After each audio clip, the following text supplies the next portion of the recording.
ऐकलेलं आहे.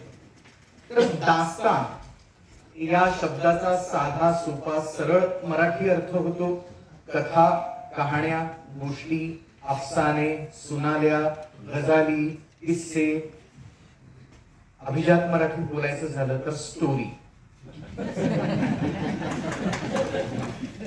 आणि गोई या शब्दाचा साधा सोपा सरळ मराठी अर्थ आहे त्या सांगणे, ऐकवणे, मांडणे, गाणे. साध्या मराठीत सांगायचं झालं तर टू टेल. आणि हे दोन शब्द जेव्हा आपण एकमेकांना जोडतो तेव्हा एक शब्द आपल्या ओंजळीत येतो, तो आहे दास्तान गोई, ज्याचा सरळ सरळ मराठी अर्थ स्टोरी टेलिंग, कथाकथन असा होतो. पण महाराष्ट्राला जे कथन कला प्रकार लाभलेले आहेत, नमन, खेळे, भारुड, तमाशा, गठुडी, जी काही नावं घ्याल ती, त्यापैकी सर्वस्वी भिन्न आकृतीबंधाचा हा कथन कला प्रकार आहे. एक संशोधन असं सांगतं की हा पर्शियामधून 13व्या शतकात भारतात आला. पर्शिया म्हणजे आत्ताचा इराण. तर एक संशोधन असं सांगतं की 3 प्रदेशामध्ये एका आकृतीबंधाची लांब लचक गोष्ट ऐकवली गेली होती. भारतात बृहत कथा सरित्सागर, जी शिवानं उमेला ऐकवली होती. अरबस्तानात अरेबियन नाईट्स, 1000 रात्रींची चमत्कृतीपूर्ण गोष्ट. आणि पर्शिया म्हणजे इराणमध्ये दास्ताने आमिर हमजा. आता हा आमिर हमजा कोण, तर मोहम्मद पैगंबरांचा हा काल्पनिक किंवा असावा असा काका. त्यांना खरं तर कोणी असा काका वगैरे नव्हता. या काकानं आपल्या पुतण्याला कसं वाचवलं आणि नंतर मग ते इस्लाम कसा सांगू शकले, तर त्या मोहम्मद पैगंबरांच्या काकाच्या या पराक्रमाच्या गोष्टी होत्या, अर्थात काल्पनिक. पण या कथा ज्या होत्या त्या लांब लचक होत्या आणि माणसानं आपलं मूळ जन्माला घालून वंश सातत्य टिकवावं, तशा या कथांनी आपलं वंश सातत्य टिकवलं. कसं, तर ही कथा सुरू झाल्यानंतर संपत नसे. ही एकातून दुसरी, दुसरीतून तिसरी, तिसरीतून चौथी, चौथीतून 5वी अशी उलगडत जात असे. एक कथा दुसऱ्या कथेला जन्म देईल आणि ही सुरू राहील. कधीतरी ती शेवटाकडे येईल तेव्हा ती पुन्हा बीज कथेला येऊन मिळेल आणि कथांचं एक भलं मोठं आवर्तन पूर्ण होत असे. अरेबियन नाईट्स मध्ये अशीच रचना आहे. अर्थात त्यात किस्से बरेच आहेत. दास्ताने आमिर हमजा मध्ये अशी रचना आहे आणि बृहत कथा सरित्सागर मध्ये सुद्धा अशी रचना आहे. भाषा वेगवेगळी आहे, पात्र वेगवेगळी आहेत, पण आकृतीबंध मात्र खूप एकमेकांशी समांतर पद्धतीने हातात हात घालून चालणार आहे. आता आमिर हमजा ही भारतात कशी आली, तर अर्थातच ही मौखिक परंपरा होती. हे कुठेही लिहून ठेवलेल्या कथा नव्हत्या. त्या व्यापारी आणि जिप्सीज यांनी आणल्या. पूर्वीच्या काळी काही मंडळी अशी असत की जी कुठल्याही लौकिक मोहपाशात अडकून पडत नसत. घर, संसार, मुलं बाळ. ती संन्यासी असत, ती जिप्सी असत, भटके असत, दरवेश असत, जे भटकत राहत एका प्रदेशातून दुसरीकडे, दुसरीतून तिसरीकडे. आणि रात्र पडली की ते एका मैदानात जमत, शेकोटी पेटवत आणि या कथा एकमेकांना ऐकवत. दुसरं होतं ते म्हणजे अफीम खाना, म्हणजे तत्कालीन बिअर बार्स. त्या बिअर बार्स मध्ये या कथा ऐकवल्या जात. तिसरं ठिकाण होतं जामा मस्जिद, दिल्लीची. 5 वेळची नमाज अदा झाली की एक दास्तानगो याचा अर्थ स्टोरी टेलर्स, जो कथा सांगतो तो. जसे आम्ही आज तुमच्या पुढे उभे आहोत, आम्ही दास्तानगो आहोत. तर तो एक स्टूल घेऊन येईल आणि मशिदीच्या प्रांगणात सगळे कष्टकरी जमत आणि त्या कथा ऐकत. आणि चौथी जागा होती जलालुद्दीन अकबर, हा जो अत्यंत न्यायप्रिय आणि कलाप्रिय राजा होता. त्यानं ही दास्तान आपल्या दरबारात आणली आणि तिला राजाश्रय मिळवून दिला. नवरत्नांच्या बरोबरीनच त्याच्या दरबारात पगारी दास्तानगो होते. त्यांनी जसं बायबल महाभारत याचं पर्शियन भाषांतर करून घेतलं, तसंच दास्ताने आमिर हमजाचं चित्रातून डॉक्युमेंटेशन करून घेतलं. 1400 चित्र त्याने आपल्या चित्रकारांकडे काढून घेतली. पैकी आता 143 चित्र उपलब्ध आहेत. ती मोठीच्या मोठी असत, पोर्ट्रेट स्वरूपात. ती मिनिएचरची सुरुवातीची अवस्था आपल्याला म्हणता येईल. आणि तो दरबारात बसल्यानंतर रात्री त्याच्या समोर ही मोठी पोर्ट्रेट्स असत, त्याच्या पाठीमागे दास्तानगो उभा राहील आणि त्या पोर्ट्रेटवरचा किस्सा तो रात्रभर उलगडत नेत असे. याचा अभ्यास कुठेही झालेला नसे. म्हणजे तो होमवर्क वगैरे की आज मी कथा अशी अशी उलगडत नाही, असा अभ्यास कुठेही झालेला नसे. तत्क्षणी त्या ठिकाणी त्याला जे आठवेल, सुचेल, तो जशी ती कथा गुंतेल, विणेल, तसं तो सांगता सांगता सगळं करत जाईल. म्हणजेच एकाच वेळेला कथा रचणे आणि त्याच वेळेला ती सांगणे, अशा दोन क्रिया एकत्र चालत. याच्यामध्ये खूप छान छोटासा किस्सा आहे, तो मी सांगतो. माणसं अजून येत आहेत तर त्यांनाही ऐकायला मिळेल. उस्ताद शागिर्दची परंपरा या दास्तानगोईमध्ये सुरू झाली. दास्तानगोईचा तो सुवर्ण काळ होता. तर एका उस्तादाला एका दिवशी परगावी जावं लागलं. तर तो अस्वस्थ होता, कारण आज रात्री अकबराला कथा ऐकवली नाही तर काय व्हायचं, अंजाम ठरलेला होता काय होणार, आणि इमर्जन्सी होती, त्याच्यामुळे त्याला जावंच लागणार होतं. बरं, पूर्वीच्या काळी प्रवासाला खूप वेळ लागत असे. तर तो अस्वस्थपणे त्याच्या त्या सगळ्या महालामध्ये येरझाऱ्या घालत होता. आणि त्याचा एक शागिर्द लांबून एका कोपऱ्यातून तो त्याच्याकडे पाहत होता. आणि शेवटी तो म्हणाला न राहून की उस्तादजी क्या हुआ है. तो सांगतो त्याला की बाबा असं असं झालेलं आहे, मला जावं लागणार आहे, आणि आज रात्री अकबराला कथा कोण सांगणार हा माझ्या पुढचा पेच आहे. तो म्हणतो कि ठीक है, मैं कहानी आगे बढ़ाऊंगा, आप बस मुझे इतना बता दीजिए कि आपने दास्तान कहां तक लाकर छोड़ दी है. मैंने कहा बेटा ऐसे नहीं हो सकता, तुम कैसे आगे दास्तान बढ़ाओगे, अब तक मैंने जो खींच कर लाया है वो मुझे ही पता है. तो म्हणतो की तेच तुम्हाला मी विचारतो, कहां तक लाकर छोड़ी है ये बस मुझे बता दो, और कुछ बता दो जो आपने मेन कैरेक्टर्स खड़े किए हैं आपके दास्तान में, वो जो हो नहीं करता करता तो उस्ताद त्याला सांगतो कि देखो बेटे कि 12 की दहलीज तक आकर पहुंचे हैं, 12 दहलीज तक आ गई है और रुकी हुई है.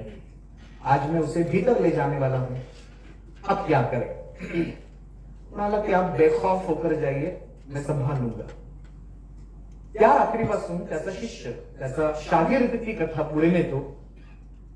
22 रात्र ती कथा त्याला ऐकवतो. आणि 23व्या रात्री जेव्हा त्याचा उस्ताद पुन्हा गावाहून परततो तेव्हा तो अत्यंत अधीरपणे त्याला विचारतो की बेटा क्या क्या क्या हुआ. तो इतक्याच शांतपणे त्याला उत्तर देतो की देखिए उस्ताद जी, मैंने 12 की अब तक वहीं पर रोक के रखे.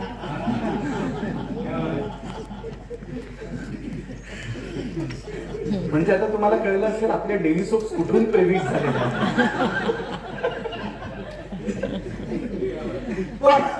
ही तुलना अस्थानी आहे. ते साहित्य म्हणून फारच उच्च दर्जाचं होतं. बरं, त्यात तुमच्या सांगण्याचाही अंदाजे बयाचाही कस लागेल. पण अशा पद्धतीची दास्तान असते आणि वेगवेगळे कथाकार ते आपल्या आपल्या पद्धतीने रंगवत आहेत. त्यामुळे एकाच किस्स्याचे अनंत शेवट असतात. होता होता होईल तो झालं असं की जेव्हा दास्तान पर्शियातून भारतात आली तेव्हा त्यात दोन घटक होते, एक रज्म आणि दुसरा बज्म. रज्म म्हणजे युद्धकथा होत्या, युद्ध वर्णन होती, आणि बज्म याचा अर्थ काँग्रेस, असेंब्ली, सभा, मैफिल, गाणी बजावणी असं होतं.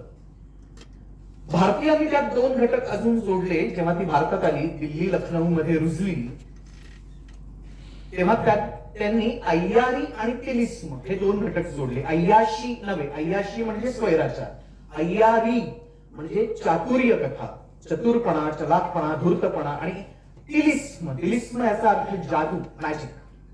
तर या कथांमध्ये रज्म, बज्म, अय्यारी आणि तिलिस्म या चार घटकांपैकी चारही किंवा यापैकी एक तरी घटक असावा लागतो, तरच त्याला दास्तान म्हणता येतं.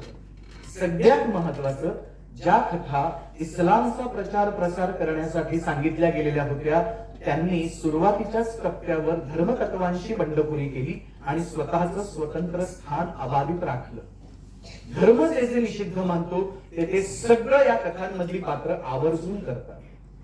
जामा मस्जिदीमध्ये 5 वेळची नमाज अदा झाल्यानंतर ज्या कथा सांगितल्या जायच्या त्या मुल्ला मौलवींची टर उडवणाऱ्या असत. समलैंगिक संबंध इस्लामने हराम मानले. या कथांमधले जादूगार किंवा ताकदवान पात्र जसा आपल्या स्त्रियांचा जनानखाना बाळगत तसेच ते आपल्या आवडत्या पुरुषांसाठी सुद्धा लढत.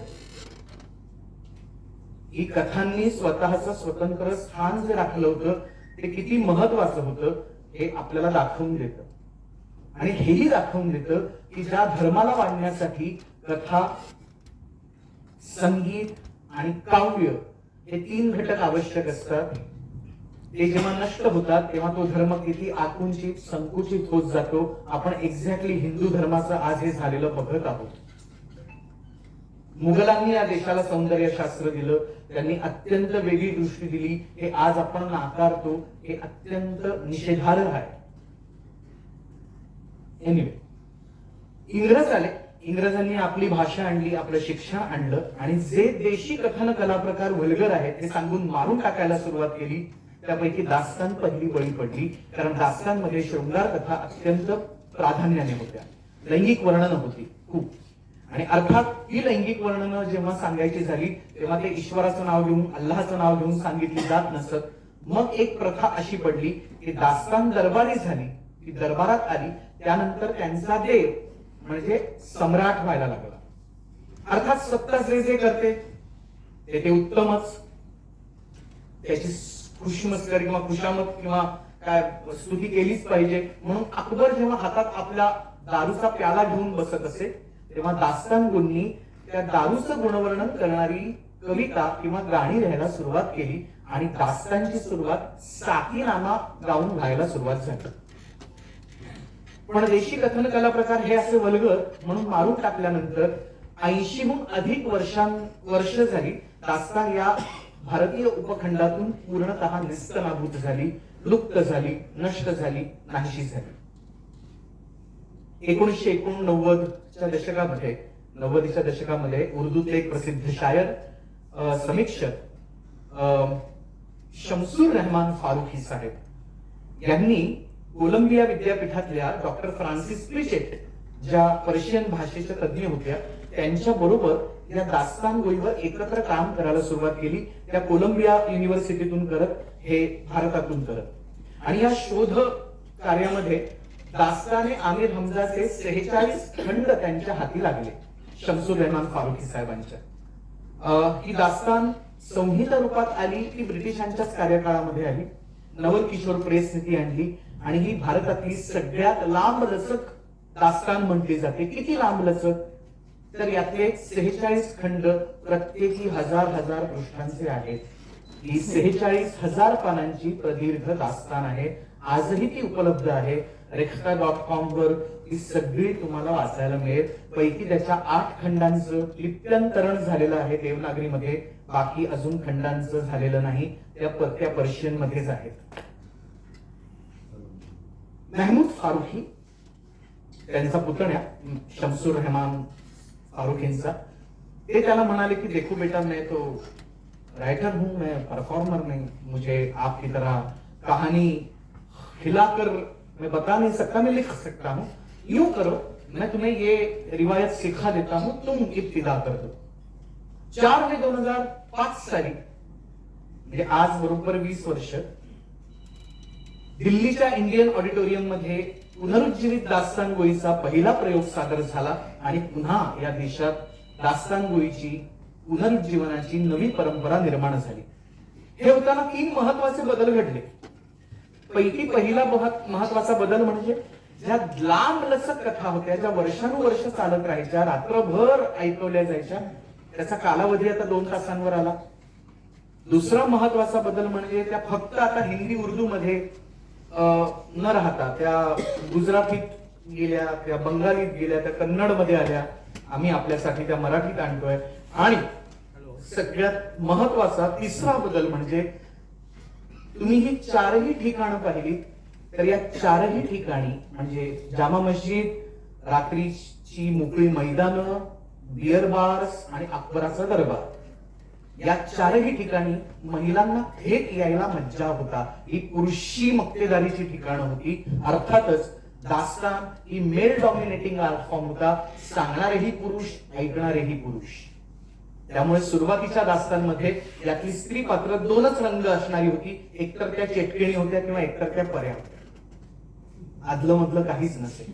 मग पुढे बदलत गेलं अर्थात, पण या नव्या पुनरुज्जीवित दास्तानगोईमध्ये महिला आपापल्या आवाज नोंदवायला लागल्या. फौजिया दास्तानगो ही भारतातली पहिली महिला दास्तानगो आणि नेहा कुलकर्णी ही मराठीतली दुसरी महिला दास्तानगो. दास्तानगोईबद्दल खूप बोलता येईल. शेवटचा मुद्दा मी सांगतो. हा वेश, ज्यावरून आम्हाला अनेक प्रश्न विचारले जातात, हा कुठल्याही धर्माचं प्रतिनिधित्व करणारा वेश नव्हे. दास्तान अवध प्रांतामध्ये रुजली. लखनौ, दिल्ली आणि हा सगळा प्रांत हिंदू मुसलमान ऐक्याची परंपरा सांगणारा प्रांत आहे. चित्र काढताना आपण एक व्हाईट किंवा ऑफ व्हाईट रंगाचा कॅनव्हास वापरतो. त्याच्यावर आपले सगळे रंग खुलून येतात. दास्तानचा हा गणवेश आहे, हा आमचा कॅनव्हास आहे. त्यामुळे दास्तानमध्ये इतके रंग, रस आणि असतात की ते या कॅनव्हासवर उठून यावेत, म्हणून हा अवधी परंपरेतला वेश. आणि दुसरी गोष्ट की ही उर्दू कथन कला प्रकार आणि मराठी साहित्य यांचं फ्युजन आहे. त्यामुळे दृश्य रूपातला हा गणवेश. आणि आता आम्ही बोलणार की या विषयात मराठी बोलणार. आजची दास्तान आहे दास्ताने रामजी. हा आमचा लातूरातला पहिला प्रयोग आहे आणि एकूण पाहता हा आमचा 65वा प्रयोग आहे. दास्तान साकीनामा गाऊन सादर केली जाते हे मी तुम्हाला सांगितलंच, पण विषयाचं वजन आणि गांभीर्य लक्षात घेतलं की आज आम्ही तो साकीनामा गाणार नाही. आम्ही विठ्ठलाची एक कविता गातो आणि दास्तान सुरू करतो. पुन्हा एकदा आठवण करून देतो, पुढची 55 मिनिटं ही दास्तानचा कालावधी आहे. कुठेही मध्यांतर नाही. आणि कृपया आपापले मोबाईल फोन्स तुम्ही पुढच्या 55 मिनिटांसाठी शांत करून ठेवावे. शुक्रिया.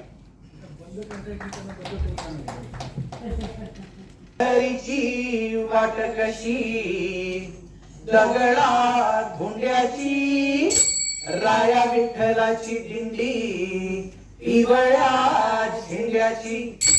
पंढरीची वाट कोण्या पाप्यानं खंदली, राया विठ्ठलाची गाडी बुक्याची सांडली.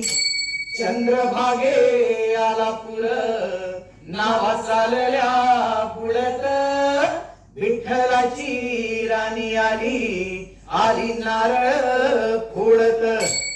पंढरीची वाटबाई कशी झाली वली, नारेली रुक्मिणी केस वाळवीत गेली. बोलला विठ्ठल रुक्मिणीले नाही ज्ञान, आपुल्या दाराहून जना गेली बोल्यान. विठ्ठल पुसतो माही माही जना का सुटली, चंद्रभागे पाणी धुन धुताना एकली. बोलला विठ्ठल जना माही सासुरवाशी, अनाशी गेली झोपीती जात्याच्या पाळुकाशी.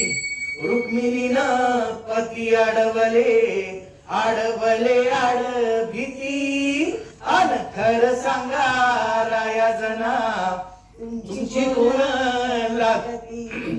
खर सांगा राया जना तुमची कोण लागती, अन खर सांगा राया जना तुमची कोण लागती.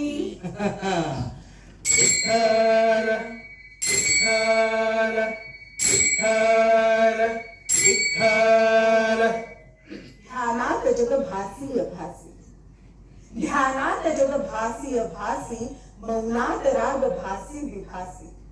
सत्वास पारा पाठ मोडा त्रिमितीय दृश्य चित्रा, हलकीच टिपून घेती सूर, मांडवात भिनतो शुद्ध मूर. स्वप्नात बिंब प्रतिबिंब, सत्यात एक एक रूप. नामात सावळा सुंदर दाखवी दृष्टांत सजीव. विठू छेदतो वक्रकुळ, विठू भेदतो जात सूळ. समचरण समभाव, चंद्रभागेत एक नाव.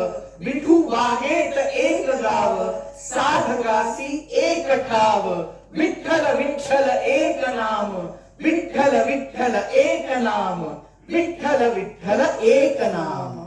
विठ्ठल विठ्ठल विठ्ठल